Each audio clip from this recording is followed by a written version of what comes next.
Guys, Dave here with Wags Automotive and No Name Nationals. The second annual No Name Nationals. We're back here in Sikeston, Missouri. Got my $100 RV behind me.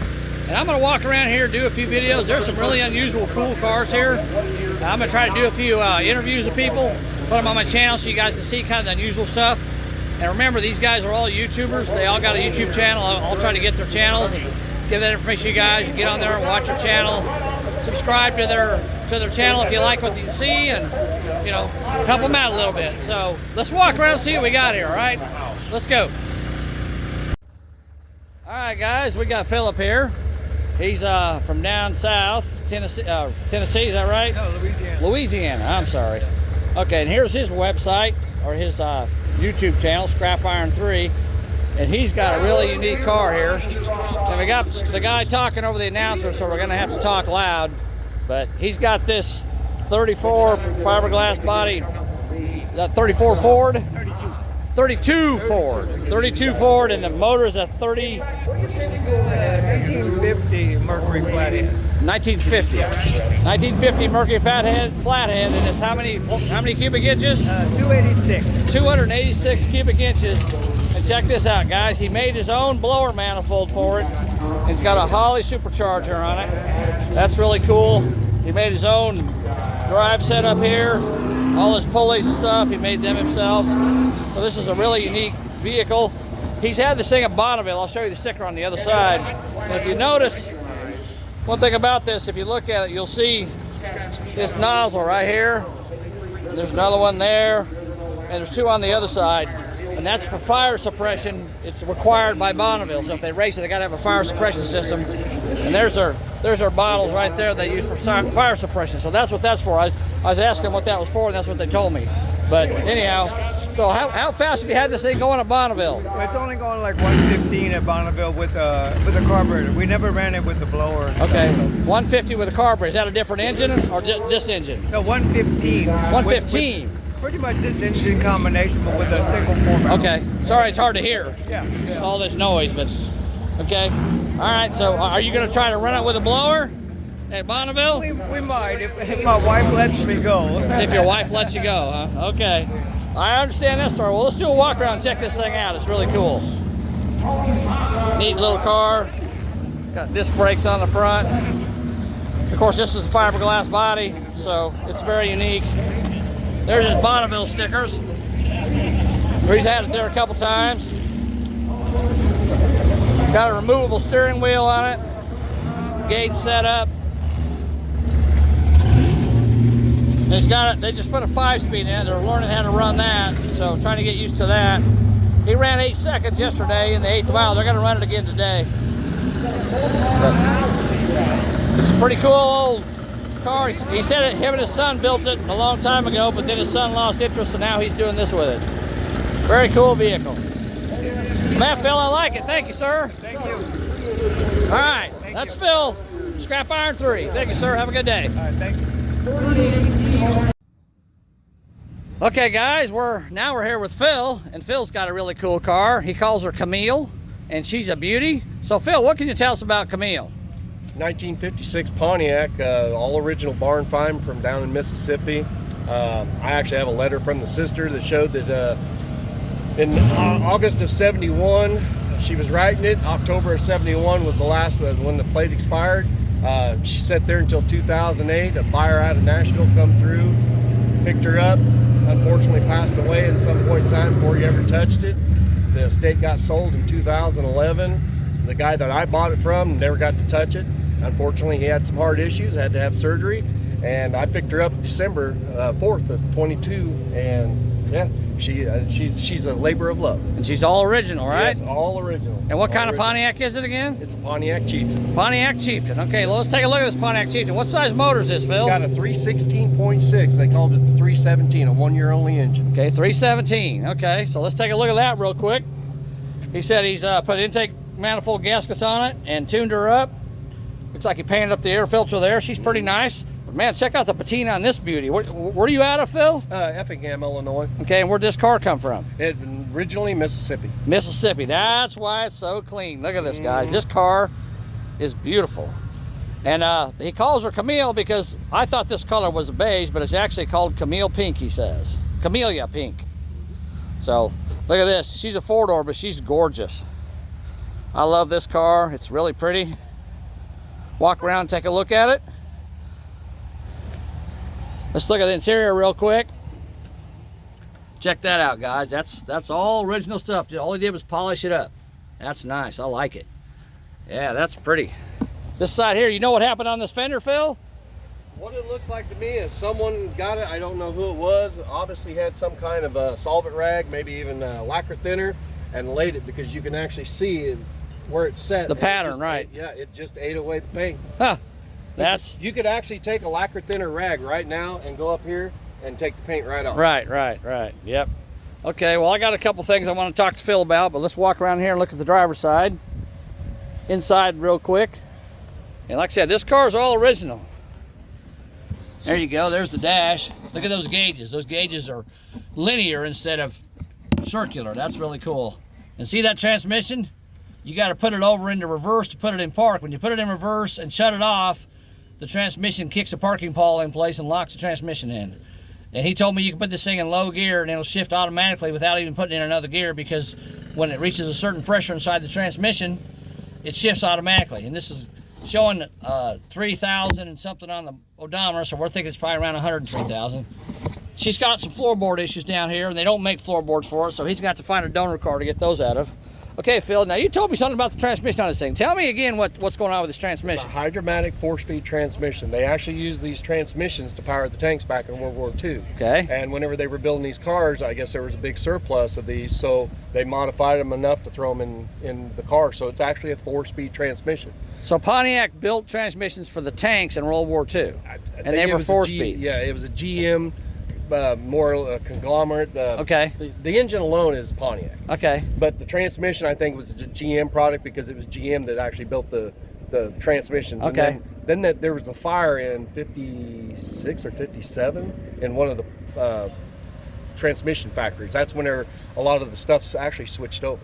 Okay. To the full GM. So this car, and what year is it again? 56. 56. It's got a 4-speed automatic transmission in it. So don't think the 4-speed automatic transmissions are something new, because they had them back in 56. Yep. They put them in the tanks and they had surplus, and they put them in these cars. That's kind of cool. And I'm curious if any of you Pontiac guys out there know, how many of these cars have you ever seen in your life that have the 4-speed transmission in them from the tank surplus? Because I bet there's not very many of them left. This is probably a rare car. That's pretty cool. Now, if you guys notice, look at the patina on this car. Look at how the paint shines. It's got a beautiful shine to it. Check that out. See down the side there? Look at that. That's just gorgeous. And this paint's original. Yep. Okay, Phil. Now you got to tell everybody, what'd you do to make this paint look like that? A lot of hand scrubbing. Actually, on my channel, that was some of my first videos, was using different things to see what would clean up better, whether it was SOS, crud, things like that. Just kind of trying to clean. Once I got her clean, I wanted her to shine, but I didn't want to put a clear coat on it, and I sure in the heck wasn't going to paint it. Right. I wanted to keep her original, the story. Yep, keep line. the patina, right? So what I actually found was that I was using diamond metal polish and blue magic metal polish, which is what you use for your chrome, right, and your aluminum mags. Yeah, I've never heard anybody doing that before. Yeah. I started with a small area, worked it a little bit, seen that it was really giving me good results, so grabbed a buffing pad and my little machine, and I went to town. And there's some places that hasn't really been gotten really good, because it's hard to get up there and work. Right. But I wanted to, show the process and where it's at. Okay. There's certain places around the back of the bumpers, inside the doors, that I haven't even touched, and that's what she originally looked like whenever I got it. You can see the roughness in here, all the way up through around the seals. Right there. That's all. Hasn't been cleaned up yet. That's what she was when I got her. Right. Yeah. That's how it looked when he got it, just like that. Because she'd been sitting. Here, I'll show you this thing in the window here, so you can see how rough she was when he got her. She didn't have the shine on her, but she does now. And there's his YouTube channel, PJ's Rusted and Busted Garage. If you guys want to check him out, he's got videos of this car on there. So that's really cool, man. I love this car, Phil. Thank you. I appreciate it, man. Thanks for talking to me about this car. Not a problem. All right, you guys, 56 Chieftain. There you go. Beautiful. Talk to you later. All right, guys, I'm here with Russ, and he's got a car that I've never seen in my life. You never know what you're going to see out here at the No Name Nationals. And his channel, YouTube, Hot Rod Guy Garage. Kind of hard to see there. And this is Phil. He's going to tell me about this car. So what do you got here, Phil? Yeah, it's a 1994 Geo Metro. Geo Metro. Yeah. Who would think you're going to modify a Geo Metro? Yeah, I've got a bunch of them. Okay. And is this one a little bit modified? yeah, it's just a little bit. Just a little bit. Yeah. All right. Well, tell me about this car, Phil. Yeah, Russ. Russ. Yeah, Why do I keep calling you Phil? I don't know. Russ. I've been called everything. That's all right. Oh yeah, you've been called worse probably, huh? Yeah, always. Russ. All right. Yeah, Here we go. Yeah. It's got a 2007 Pontiac Grand Prix, the front wheel drivetrain put in the back of it, so it's mid-engine. Mid-engine. Which the Pontiac 3.8 is just old Buick V6, you know, Right. like in the Grand National 231 V6. Right. But been narrowed 4 inches on each side, so you don't have to have no flares or anything in it. Okay. And it's got a GT45 turbo on it. Okay. How much boost you running? It's about 10 pounds today. 10 pounds today. Yesterday. So Okay. I turned it up a little bit last night. Okay. And you know, pretty much from the B pillar forwards, pretty much stock Metro stuff. Well, I wouldn't say they're under the hood, but yeah. Well, yeah. I mean the basics. Right, of it, you right. I know. I'm fuel just kidding you. All the metal, Yeah. but you know, still stock seats, Uh-huh. stock dash, Right. and all. But up front, we got a 15-gallon fuel cell. Let's look at that, guys. So there's no motor here. Where'd the motor go? Yeah. The motor's back there. Yeah. All right. So- 15-gallon fuel cell. Under the fuel cell is a custom shroud assembly that the radiator's mounted flat Okay. on the car. Uh-huh. So it pulls air in through a scoop in the bottom, Okay. and the fans are on top, and it pushes it out the bottom of the car from the top side. Okay. And use the Pontiac battery tray and everything. It's mounted in there, Okay. and got 340 fuel pump and stuff on it over here. Uh-huh. Pump. All right. Cool. And I guess when you use the drivetrain off the Pontiac, your disc brakes, you use them off the off the Pontiac too? Yeah, the rear brakes are Pontiac brakes, so it's Okay. got the big, like 13.5, 14-inch rotors on the back. Right. The front's stock Metro brakes, but not for this body style. It's the bigger brake option, the vented rotors on the front, Okay. and the hubs have been re-drilled to the Pontiac pattern, which is same as the small bolt pattern forward. So it's 5 on 4.5. Okay. Right. 14.3 up here. Yep. But it's got a Honda coilover sleeve with a custom rake coilover spring on the front. Okay.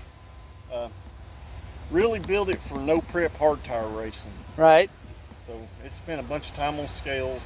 It's 64.5% on the rear, and the car weighs 2,100 pounds. Okay. And have you raced it quarter mile, eighth mile? No, I built it for 8th mile, and basically just pretty much shaking it down this weekend. So Okay. So what's your best time here so far? It went 8:12. 8:12. Yeah. Okay.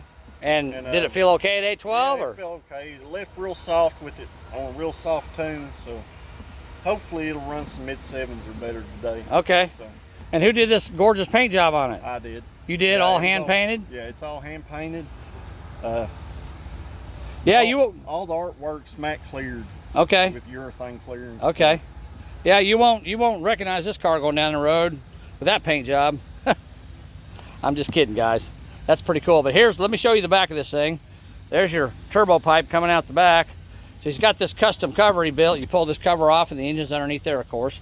And I'm not asking him to pull it off because it'll probably take a while. But you can see he's got the Pontiac struts coming through there. He modified those to fit inside the car. There's the top of the engine cover.